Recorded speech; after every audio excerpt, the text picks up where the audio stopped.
the human design body graph.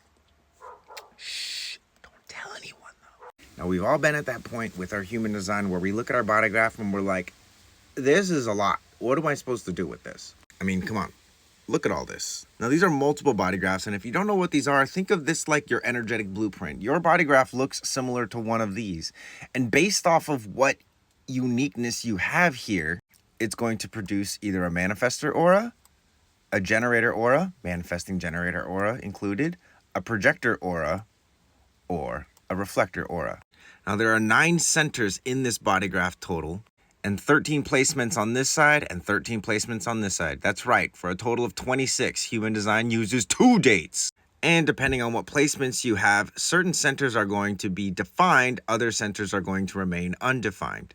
The defined ones are the ones that are connected by these channels, and the undefined ones are the ones that are not connected by those channels. Now, with the 9 centers, you have 5 types of centers, okay? You've got pressure centers, you've got awareness centers, you've got energy centers, you've got an identity center, and a manifestation center.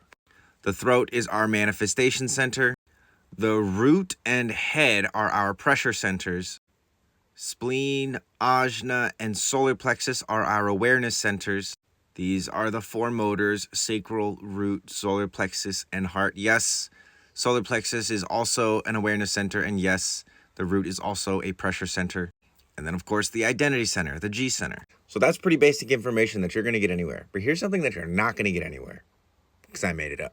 Now, regardless of your definition, whether you have the root defined or undefined, like, energy is going to move through all 9 of these centers like this. Everything starts with pressure. So you have root pressure, which is stress. This is the pressure to do stuff. And head pressure, which is inspiration. And this is the pressure to think about things. Now, when it comes to the head component, inspiration feeds directly into an awareness center and then into manifestation.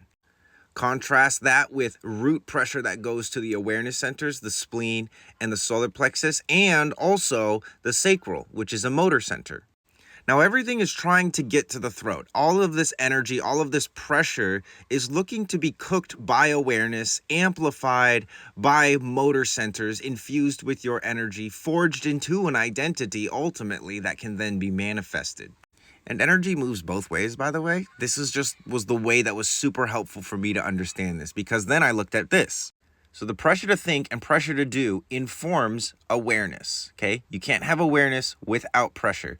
Once the awareness has been pressurized, the awareness can then move into the energy centers, which can then take that awareness, energize it, turn it into manifestation. When you manifest things, you contribute to the external reality, thus bringing us back to pressure.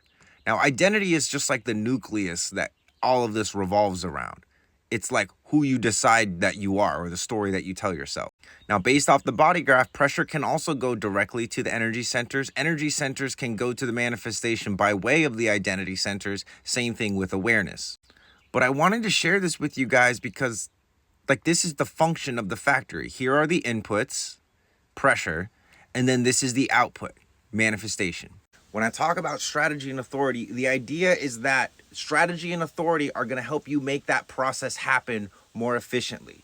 Conditioning, or like the way that you've learned to be because you've watched other people, is ultimately like you comparing your factory to their factory and being like, why don't we produce the same things? Or why are we doing the same things but getting different results? And it's because of this. So now let me go in a step further and show you how to like overlay your own circuitry on it. Quick little thing about centers really quick. Defined centers are areas where you have a way of being. Undefined centers are where you don't have a way of being. Or rather, you're going to pick up ways of being from other people. Defined centers are defined because they're colored in and connected by channels. Undefined centers are undefined because they're not connected to any other centers. Open centers, and there's a difference between undefined and open. Open centers have no gate activation in them at all. Another way to look at this is like these defined centers are speakers. You're putting out your vibe and your music to the world. Undefined centers are like microphones. They're picking up information from the world. So now let's look at a body graph, and let's start up here at the head because this establishes the external authority. This is all external authority. Head and ajna is always looking outward into the world. That's why your mind is always trying to solve problems. With this undefined ajna here, it means that this person is going to be susceptible to other people's mental pressure, as well as other people's mental awareness. This is what to think about. This is how to think about it. And because these two centers are undefined, again, what they're thinking about and how they're thinking about it, they've adopted it from somebody else. And that's what they're supposed to do. It's fine. But they're not always supposed to do it in the same way. That would be taking this undefined center and making it defined because you think there's something wrong with you. The joy of having these undefined centers is being able to think about different problems and think about them in different ways. Now, because there are no channels here, the ability for that energy to manifest is not going to be as strong. Now, the pressure in this body graph only has two directions to go. It's going to go up this channel to the spleen to help inform survival and biological awareness. And it's also going to go up into the sacral, which is going to fuel mutation. It's going to fuel satisfaction, building, sexual and creative life force flowing. Now, there's also this, which means splenic information can go to the sacral and sacral information can go to the spleen. And there's also this, the 515. So sacral information can go to the G, help forge the identity, and the identity can also help inform what the sacral is generating energy for. Now, like I said, all of this energy is trying to get up here to the throat. When you have gaps like you have here, it's not that there's anything wrong with you, so much as that you're designed to find other people who help you bring this energy into fruition. Like you're not just here as an island.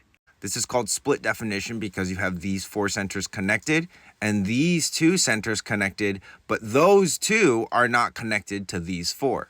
Now, I'll just go ahead and ask you, where is the break in energy? Where is the break from pressure reaching the throat? That's it. It's gate 55. And again, this person is not missing gate 55. So much as they're holding a space for somebody with the 55 to come in to bridge their 39. Because once this channel is available, now suddenly all of this information has a way to get up to the throat. This is why some people are really, really good for you and you can't necessarily explain why. And there's not a logical reason like, oh, this person helps me with the utility that they bring. No, sometimes it's just the person's vibe. And specifically like their aura and their circuitry. And that's not the only way that this happens. And this is the beautiful part about it. You could have someone who bridges you through the 55. You could have someone who bridges you through this 16. You could have someone that brings the 31-7 and bridges you through the G center. Now, while this is all super stimulating and super fun to practice, it's actually supposed to help simplify things.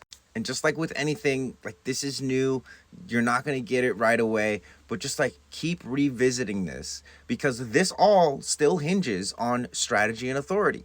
Your strategy and authority are going to help you tap into like your unique little factory and your aura. The framework that I just presented was because I've been getting so many requests on like, hey, I want to learn how to read the body graph and I didn't see anything out there. And I didn't have anything out there because, to be totally honest, there's not one way to read the body graph. This is just kind of how I view it and how I've conceptualized it in my brain. In a way, this is like a container. Water is filling up from underneath and water is filling up from above. Depending on the channels that you have access to, those are going to be where water and pressure is released.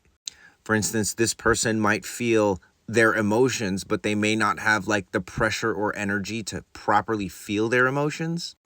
They also might speak out their emotions without really integrating their creative energy or whether or not it's safe to do that or whether or not that's even actually a part of their identity and who they are. So the cool part about having a framework is that you can work with it and develop your own. Like I said, this is not the one way to read body graphs. And I've talked to people who've been trained by like the Human Design Institute, and they say the same thing. They're like, they don't really tell you how to read the body graph because, to be totally honest, again, everyone perceives the world differently. This is just how I perceive body graphs.